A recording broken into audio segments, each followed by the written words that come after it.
mesmo sem entender, você está no controle. Então, esconda no teu coração, me amarre a ti, pra eu não desistir. Aquieta minha alma, faz meu coração ouvir tua voz.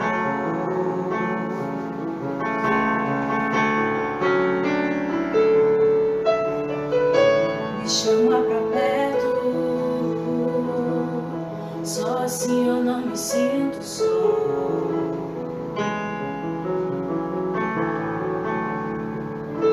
Eu sei que mesmo sem entender, você está no controle. Então, esconda no teu coração, me amarre a ti, pra eu não desistir. Eu não quero mais fugir da tua vontade pra mim. Eu sei que vai ser difícil, você estará sempre comigo. Mesmo que minha alma doente tente me fazer voltar atrás, eu vou confiar, eu vou descansar, me lançar no teu amor,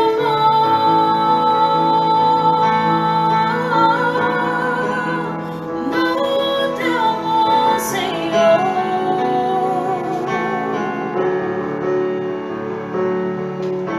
O tempo não pode apagar as muitas águas, nunca levarão amor que você sente por mim. Eu sei que tudo vai se cumprir. O tempo não pode apagar as muitas águas, nunca levarão amor que você sente por mim. Eu sei que tudo vai se cumprir. Vai ser difícil, eu sei, largar tudo por você, mas eu sei que quando eu pensar em desistir, você estará ao meu lado, me segurando, me assegurando de que tudo vai ficar bem, tudo vai ficar bem. E se eu cair, a tua mão me levantará. E se eu chorar, toda lágrima você enxugará. E se eu cair, a tua mão me levantará. E se eu chorar, toda lágrima você enxugará. Então vem, aquieta minha alma, faz meu coração ouvir tua voz.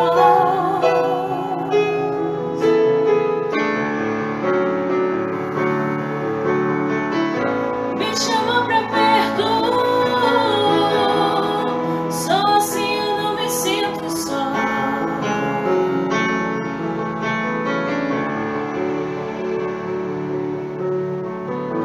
Aquieta minha alma, faz meu coração ouvir tua voz.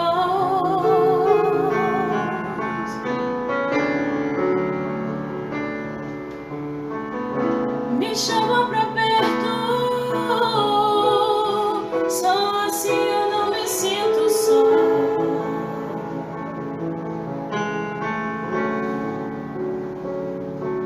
Porque na verdade eu descobri que tudo que eu preciso está em ti.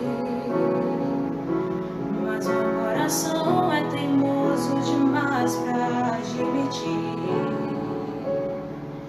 Sei que depender é como viver perigosamente, mas eu preciso acreditar e confiar no que você me diz.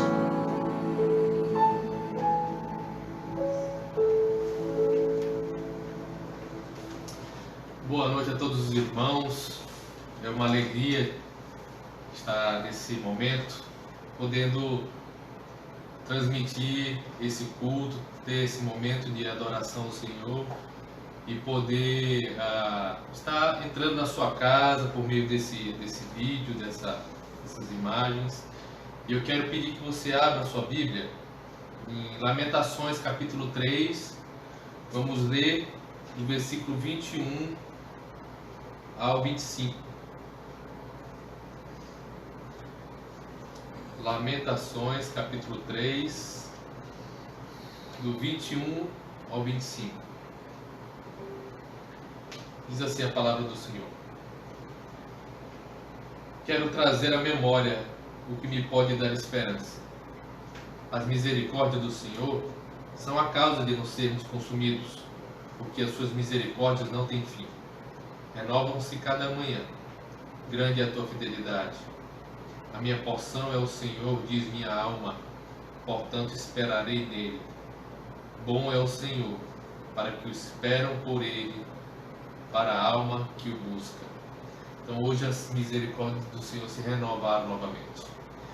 Mesmo nesse momento de crise, de isolamento, as misericórdias do Senhor se renovaram. Estamos podendo ter esse momento juntos. Estamos podendo ter esse momento de adoração ao Senhor. E eu quero trazer essa palavra no início desse culto, que a sua porção seja o Senhor, a sua alma espere nele. Eu quero cooperar com essa música que acabamos de louvar, de cantar junto, e pedir que você aquiete-se agora. Deixe os problemas agora de lado, a dificuldade, se concentre no Senhor.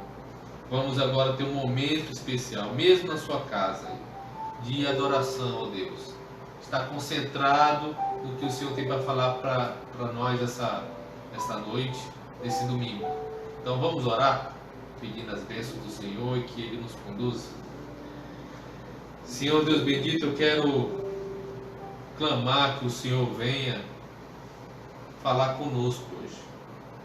Nós queremos, Deus bendito, nós queremos ser transformados e tocados essa noite por meio da Tua Palavra. Queremos, Senhor, nosso Deus, que Tu venha, Senhor, a entrar na nossa casa, no sentido de vir estar falando ao coração de cada um. Eu quero pedir, Deus bendito, que Tu nos ajude a nos concentrarmos no Senhor e que Tu nos ajude, Deus bendito, a estar enfrentando esses momentos de crise, sabendo, Deus bendito, que as Tuas misericórdias se renovam em nossas vidas, que é o Senhor é a causa de não sermos consumidos. Tu guarda nossos corações, fala conosco essa noite, em nome de Jesus. Amém.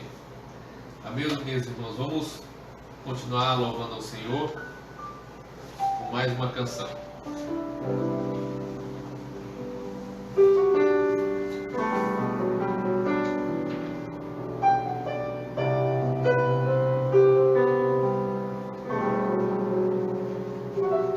Todo ser que vive, louve o nome do Senhor. Toda criatura se derrame aos seus pés. Ao som da sua voz, o universo se desfaz. Não há outro nome comparado ao grande eu sou.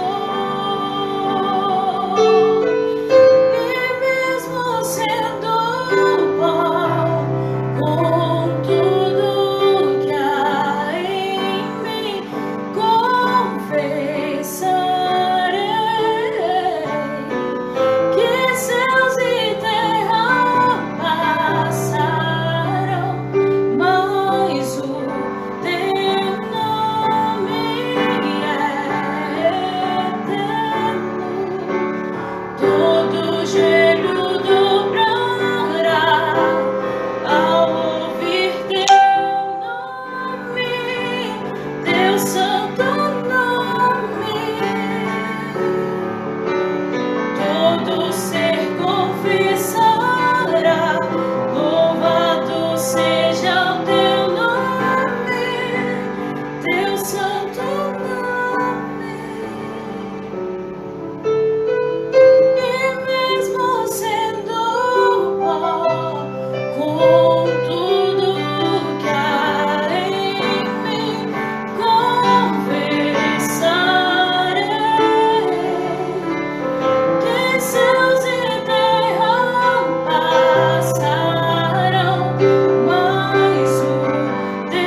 Bom, irmãos, como é que está a transmissão aí? Tá dando para ouvir direitinho? Se tiver com algum problema, mande aí no comentário para a gente ir se adequando aqui. Amém? Vamos continuar falando agora do nosso tema. Nosso tema geral é tornando-se semelhante a Cristo. Desde semanas passadas nós estamos falando desse tema, que um princípio, um projeto de Deus para mim e para a sua vida é que nós nos tornemos a imagem e semelhança, o caráter de Cristo. Deus já nos criou a sua imagem e semelhança. E a imagem e semelhança que devemos ter, Deus mandou o quê? O Filho dele encarnado, ele mesmo se encarnou, para que nós possamos entender, porque essa imagem e semelhança não é física, não é a minha imagem, da minha aparência, mas sim o meu caráter. Então Jesus mandou seu próprio Filho para que possamos refletir essa glória, refletir essa imagem. Então semana passada nós falamos sobre que permanecendo na palavra, para que nós somos transformados pela palavra de Deus. Que o caráter do Senhor está refletido aonde? Na palavra. O caráter de Jesus está refletido na palavra. E hoje nós vamos continuar falando sobre essa transformação, a imagem e semelhança de Deus, a transformação conforme a imagem de Cristo, sobre o tema crescendo por meio da aprovação. A aprovação é uma forte ferramenta, uma ferramenta que Deus usa para nos transformar a imagem dele. Eu peço que você abra aí a sua Bíblia em 2 Coríntios 4,17. 2 Coríntios 4,17. Vamos ler o 16, 17 e 18, tá? 2 Coríntios, capítulo 4, 16 a 18. Diz assim: por isso não desanimamos, pelo contrário, mesmo que o nosso homem exterior se corrompa, contudo, o nosso homem interior se renova de dia em dia. Porque a nossa leve e momentânea tribulação produz para nós eterno peso de glória, acima de toda comparação.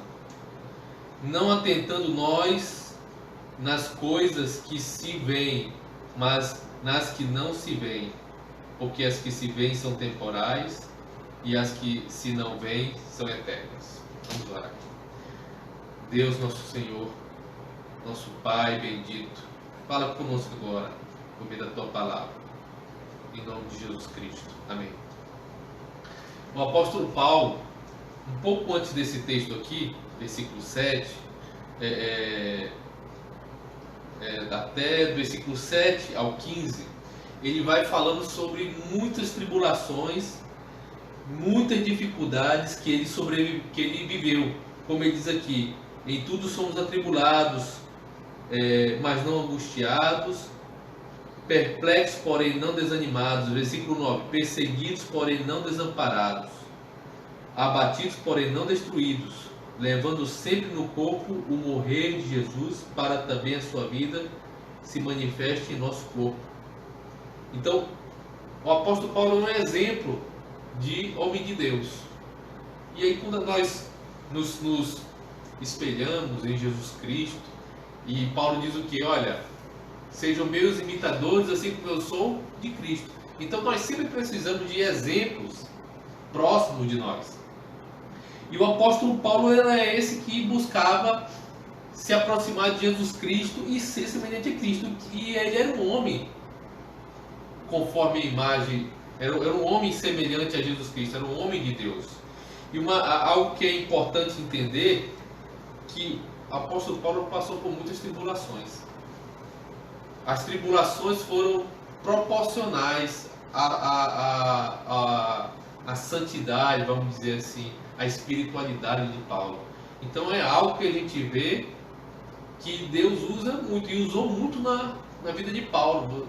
Na verdade, quando Deus chamou o apóstolo Paulo, Jesus chamou o apóstolo Paulo, ele disse que o apóstolo Paulo importava que ele sofresse pelo nome de Jesus Cristo, porque ele havia perseguido muito tempo a igreja de Cristo. Importava que ele sofresse. E Jesus sabia que o apóstolo Paulo era um homem sincero e ele passou por muitas tribulações. Então ele fala aqui, antes de falar esse texto que nós lemos, não desanimamos, pelo contrário, mesmo que o nosso homem exterior se corrompa, contudo o homem interior se renova. Ele está falando de uma pessoa que viveu muitas dificuldades.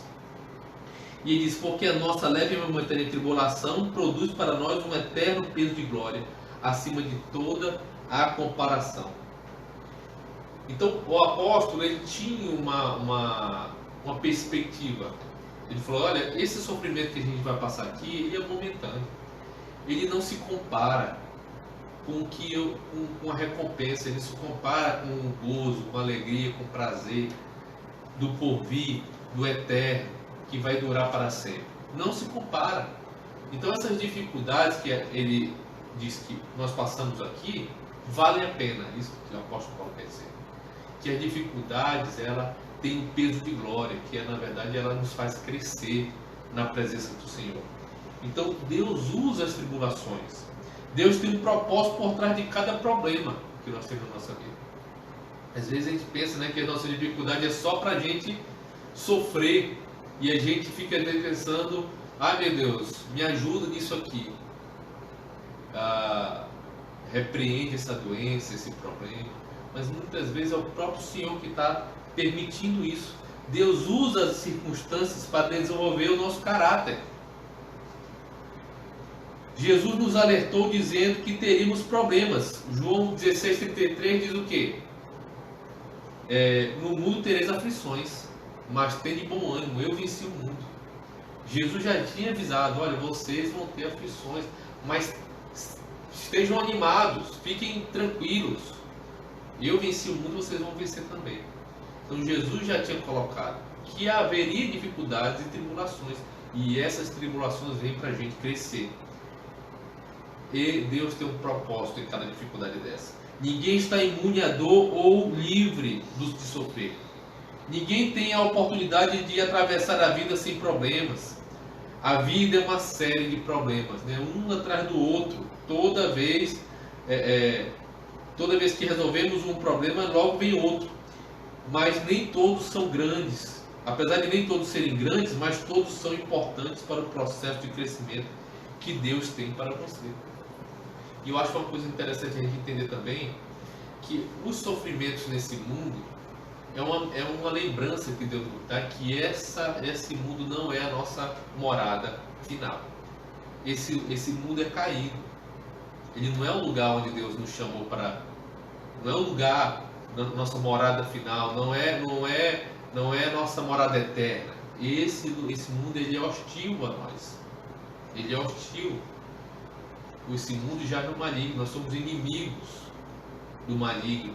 Então, como esse mundo jaz nele, ele tem domínio, o inimigo muitas vezes o que? Faz com que soframos, mas Deus usa esses sofrimentos para nos fazer crescer. Ele nos faz crescer. Deus utiliza os problemas para trazê-lo para perto de si. Uma das razões, fazer você amadurecer e crescer é uma razão mais geral. Mas outra coisa que os sofrimentos e as dificuldades fazem é trazer-nos para perto de Deus, porque nós, por natureza, por causa da natureza pecaminosa, nós temos esse desejo de sermos autossuficientes, de fazermos a nossa própria vontade. E quando nós somos atingidos por dificuldades, nós caímos em si. Nós vemos que nós não podemos viver sozinhos. Abra aí a sua Bíblia no Salmo 34. Vamos ler do 15 ao 19. Salmo 34.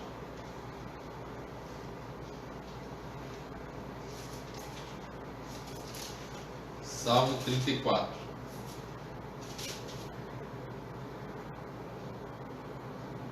Do 15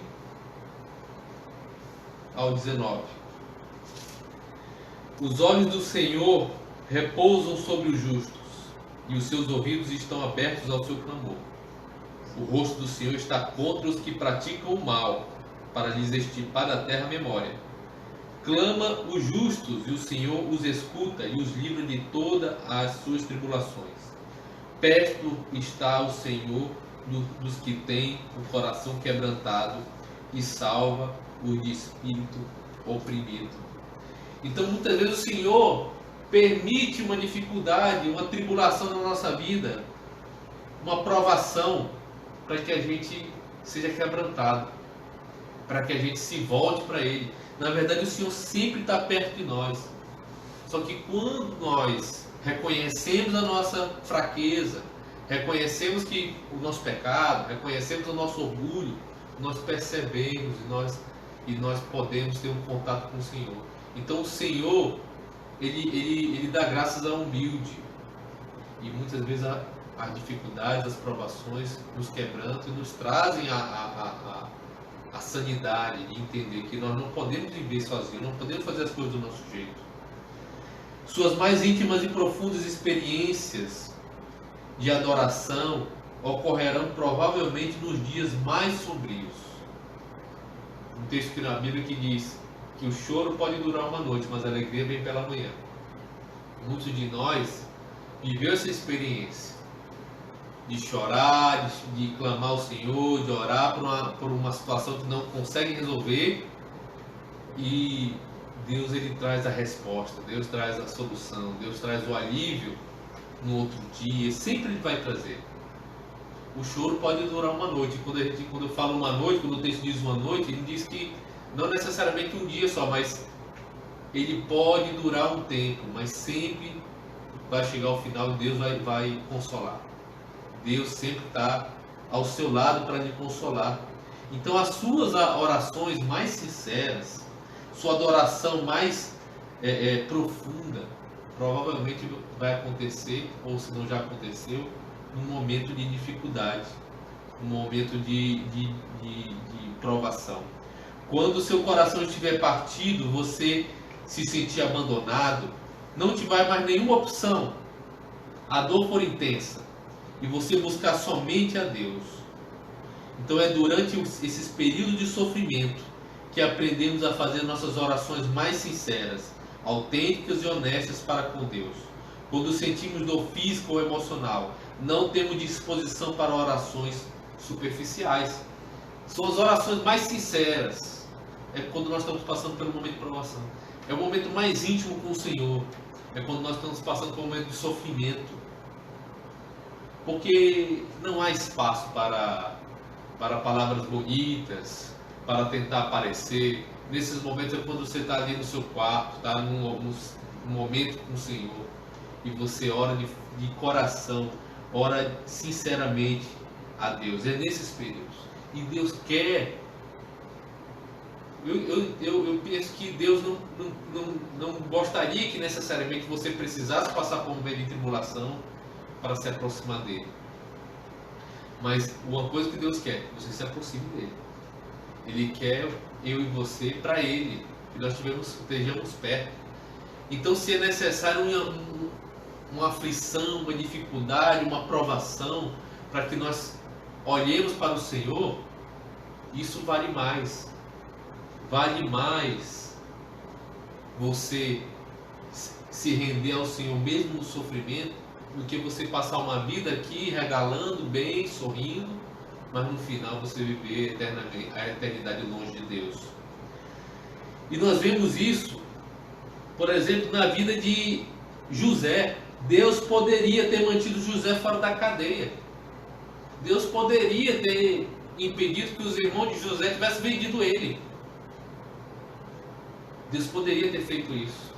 Mas se Deus não tivesse permitido isso, nós não teríamos a propósito de Deus com o povo de Israel não se teria cumprido. Eles não teriam ido para o Egito e sido guardados ali 430 anos, depois de Deus ter tirado eles com mão forte. Na verdade, se José não tivesse ido para o Egito, muitas nações iam perecer, porque houve 7 anos de escassez.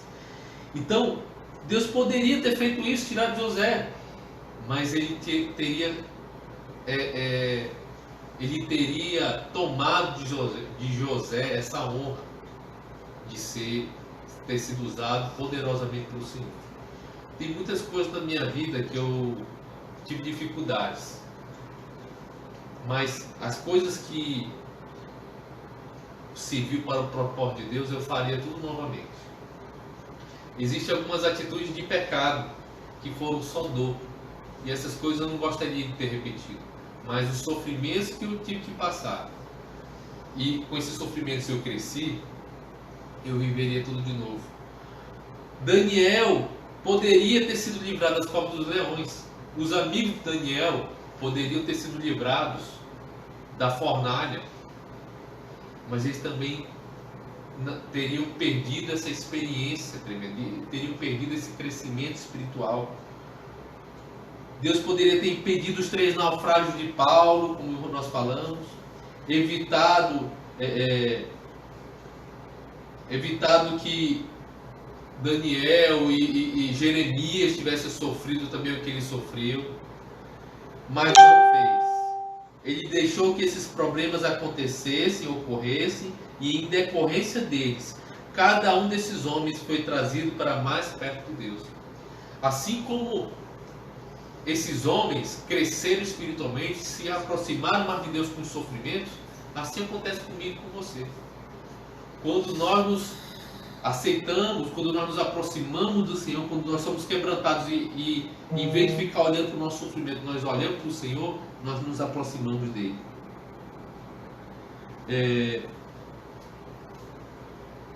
Os problemas nos forçam a olhar para Deus e a depender dele em vez de confiar em nós mesmos. Abra em 2 Coríntios 1:9. 2 Coríntios 1:9.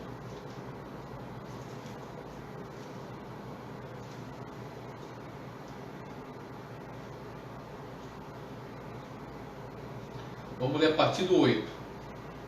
8 e 9.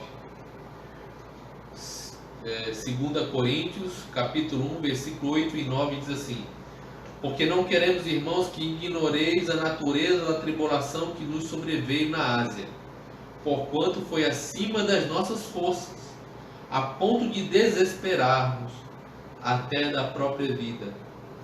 Contudo, já em nós mesmos tivemos a sentença de morte, para que não confiemos em nós, e sim no Deus que ressuscita os mortos. Então, esses problemas forçam a gente a olhar para Deus. Esses problemas forçam a gente a sair do automático, a gente sair da nosso esquema, do viver para si só, e nos forçam a olhar para Ele, como diz o apóstolo Paulo aqui. Quase que eles se desesperaram pelo medo da morte, pela situação que eles passaram. Mas ele diz: para que não confiássemos em nós, e sim no Deus que ressuscita os mortos. Então eles tiveram que confiar em Deus até o final, até mesmo se tivesse que morrer, que Ele iria resgatar eles da morte. Você nunca saberá que Deus é tudo o que você precisa, até que Ele seja tudo o que você tiver. Enquanto você tiver alguma coisa para se apegar, né, às vezes nós somos assim, né? A gente vê um problema, a gente tenta de um jeito, tenta de outro jeito, até quando não existe mais nenhuma forma de tentar, a gente se entregue ao Senhor. E quando nós amadurecemos, a gente vai parando de fazer desse jeito. O que a gente faz? Se entrega logo para Deus. É a melhor forma, em vez de ficar tentando atalhos. Esse que é o projeto de Deus. Quando nós somos transformados e amadurecemos, a gente aprende a depender de Deus todos os dias. A depender do Senhor todos os dias. Independentemente da causa, nenhum de seus problemas poderia acontecer sem a permissão de Deus. Tudo o que ocorre ao Filho de Deus é filtrado por Ele. Ele pretende usar tudo isso para o bem, mesmo que Satanás e outros tensionem usar para o mal. Nós não podemos negar que o erro, a dificuldade, o pecado, vem muitas vezes pelas tentações do diabo, vem pela tentação do nosso próprio coração. O diabo quer nos destruir, muitas vezes ele coloca a situação na nossa vida para nos destruir, mas o Senhor, nosso Deus e Pai, Ele é mais poderoso. E Ele usa até essas circunstâncias. O diabo tem um plano de te destruir, mas Deus tem um plano de te dar vida, de te dar a vitória, de fazer crescer, de fazer amadurecer. O diabo ele está sob o controle de Deus. Ele só faz o que o Senhor permite que ele faça. Então, se estamos dentro desse propósito de Deus, nós vamos crescer nessas tribulações. Compreendendo Romanos 8:29. Vamos abrir Romanos 8:29. Romanos 8, 28 e 29. Esse texto aqui ele é muito citado, muito utilizado. Mas a gente tem que entender ele direitinho nesse sentido. Sobre todas as coisas. Então, essa é uma passagem bíblica muitas vezes incompreendida. Ela não diz, Deus faz que tudo saia da forma que eu quero. Ele não está dizendo isso. Todas as coisas, não, Deus vai fazer do meu jeito para que as coisas saiam bem. Não é isso que ela está falando. É lógico que isso não pode ser verdade. Também não diz, Deus faz tudo na terra, acabe com um final feliz. Isso também não é verdade. Existem muitos finais felizes sobre a terra, mas também existem muitos finais tristes. Então, esse texto está dizendo que você pode fazer o que quiser, que vai dar tudo certo no final, nem que vai ser sempre feliz, que não vai ter dor, que não vai ter dificuldade. Não está dizendo isso. Nós vamos falar um pouco sobre esse texto. Vivemos em um mundo caído, somente no céu tudo será perfeito. Da forma que Deus quer. É por isso que temos que orar, seja feita a tua vontade, assim na terra como no céu. Então nesse mundo teremos aflições, como lemos no início. Então vamos compreender esse texto. Romanos 8, 28 e 29. Diz assim: sabemos que todas as coisas cooperam para o bem dos que amam a Deus, dos que são chamados segundo o seu propósito. Porque aos que de antemão conheceu, também os predestinou para serem conformes à imagem do seu Filho, a fim de que ele seja o primogênito entre muitos irmãos. Esse texto começa aqui falando que nós sabemos em quem temos crido, sabemos que o Senhor está no controle, sabemos que nossa esperança em tempos difíceis não é fundamentada em pensamentos positivos, em anseios ou em um otimismo natural. É uma certeza que se baseia na verdade de que Deus tem pleno controle do universo e ama todos nós. Nós sabemos quem é o nosso Deus. Então, quando ele diz sabemos, é nesse sentido, quem está no controle das coisas, que é o Senhor. Sabemos que todas as coisas, o plano de Deus para a nossa vida envolve tudo o que nos acontece. Erros, pecados e mágoas. Ele inclui doenças, dívidas, acontecimentos infelizes e a morte de pessoas queridas. Deus pode fazer o bem aflorar da pior perversidade. Ele fez isso no Calvário. Não de forma isolada ou independentemente, os fatos de sua vida agem em conjunto, conforme o plano de Deus. Não são atos isolados, mas partes interdependentes do processo que tornarão semelhante a Cristo. Então todas as coisas cooperam. Todas as coisas. E elas se conectam. Aqueles fatos ruins, difíceis, dificuldades financeiras, dificuldade no casamento, dificuldade na saúde, problemas sérios, todas essas coisas contribuem para o bem dos que amam a Deus. Todos esses momentos, eles contribuem. Quando nós fazemos o quê? Quando nós sabemos quem é que está no controle. Quando nós sabemos quem está no controle, quem é o nosso Deus, todos os momentos podem contribuir para o bem. Não quer dizer que todos os momentos vão contribuir. Porque muitas vezes você passa por uma tribulação e Deus está lhe direcionando para uma resposta, para que aquilo lhe abençoe. Mas muitas vezes você fica persistindo ali no erro e não quer ser quebrantado, ser transformado. Mas Deus usa todas as coisas, pode usar todas as coisas para o bem. Momentos difíceis, momentos felizes. Todas as coisas Ele usa para quê? Para o bem dos que amam a Deus. Isso não quer dizer que tudo na vida seja bom. Grande parte do que acontece em nosso mundo é mau e cruel, mas Deus é especialista em extrair o bem de tudo isso. Na genealogia oficial de Jesus Cristo, existem 4 mulheres listadas: Tamar, Raabe, Ruth e Batseba. Tamar seduziu seu sogro. Tamar coabitou com Judá, e as 4 fizeram parte da linhagem de Jesus Cristo. As 4 fizeram parte. Tamar era nora de Judá, e a Bíblia diz que ela se casou com um filho, depois com outro, depois com outro, e aí o último filho ele não quis dar para ela, e aí ela se disfarçou, enfim, coabitou com ele, e filho dela, com o sogro, veio da descendência. Uma situação terrível, uma situação que nós poderíamos dizer: nossa, isso aqui é terrível, e Deus transformou, usou aquilo ali para o bem, porque Judá se arrependeu. Foi um pouco antes dele ir para o Egito, encontrar-se com o irmão dele, e ele foi quebrantado ali naquele momento, daquela situação. Ruth, né? Então, a Raabe era uma prostituta que em Jericó ali ela ajudou os espias, e aí ela foi salva, ela e a família dela.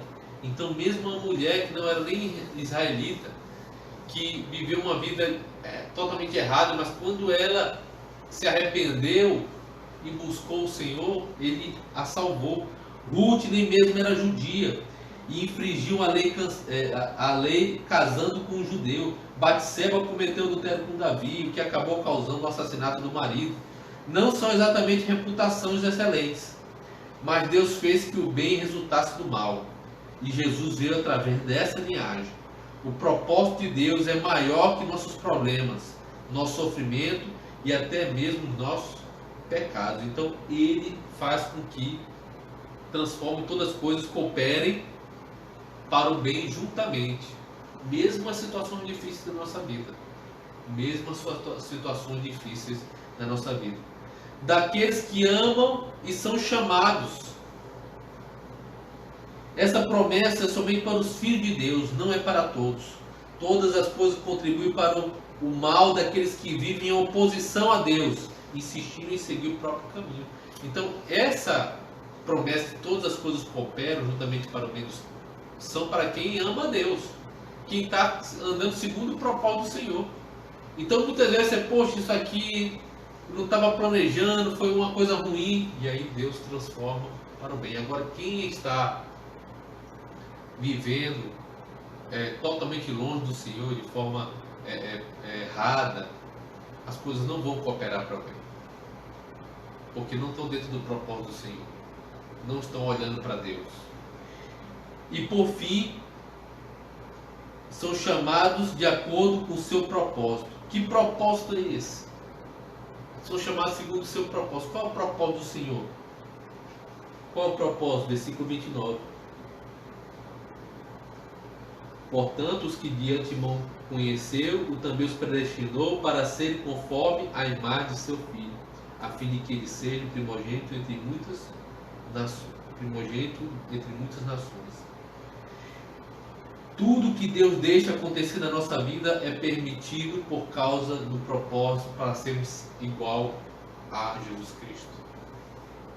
Então, se você está andando nos caminhos do Senhor, se você está buscando obedecê-lo, se você está buscando ser fiel, não tema as dificuldades, não tema essa pandemia, não tema dificuldade financeira, que Deus vai usar todas essas coisas com o fim de cumprir o propósito da sua vida. Às vezes você está passando por uma dificuldade na saúde, talvez você esteja doente ou um familiar seu, mas olha só, se você olhar para o Senhor e você buscar nele a resposta, essa dificuldade vai contribuir para o bem, para o seu crescimento.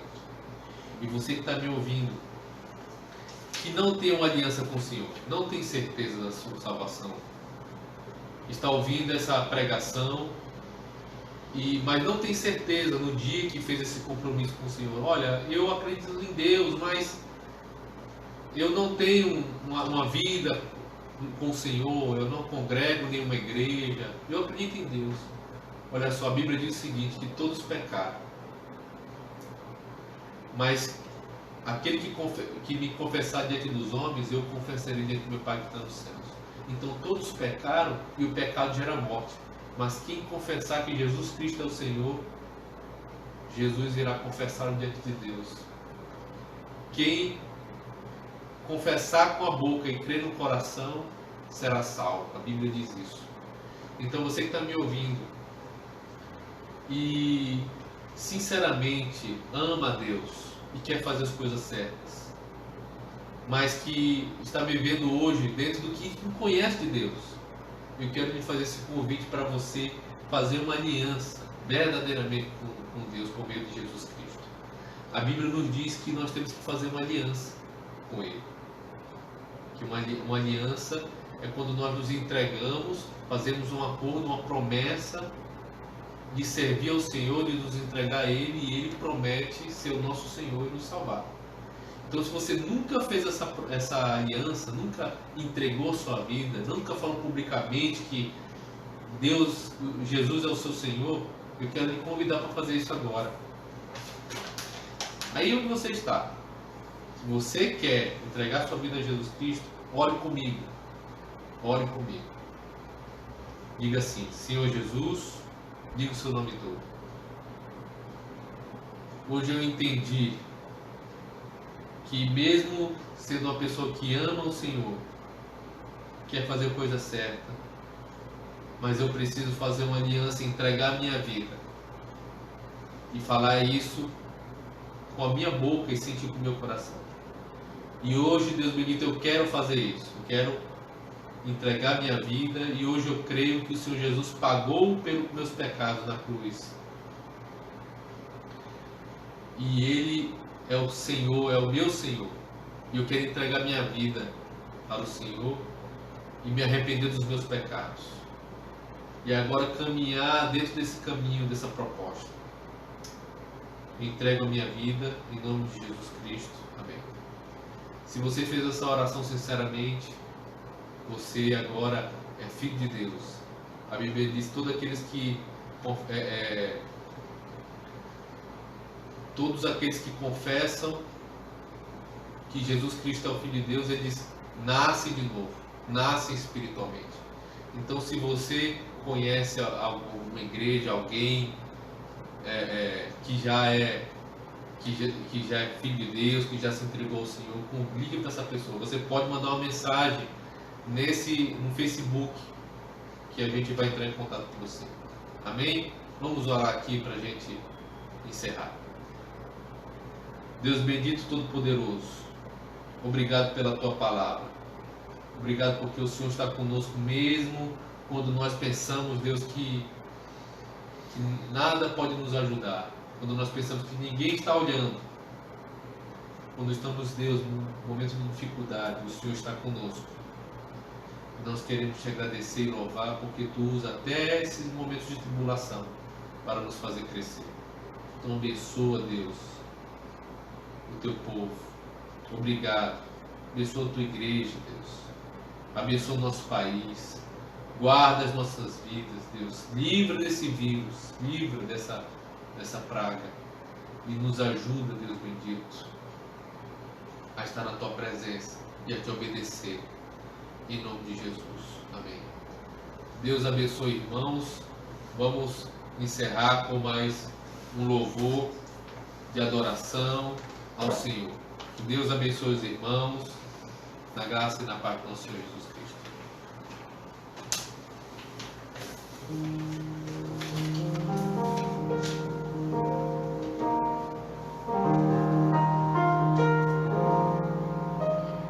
Vem, derrama paz, vem, derrama as bênçãos sobre este povo que se chama povo teu.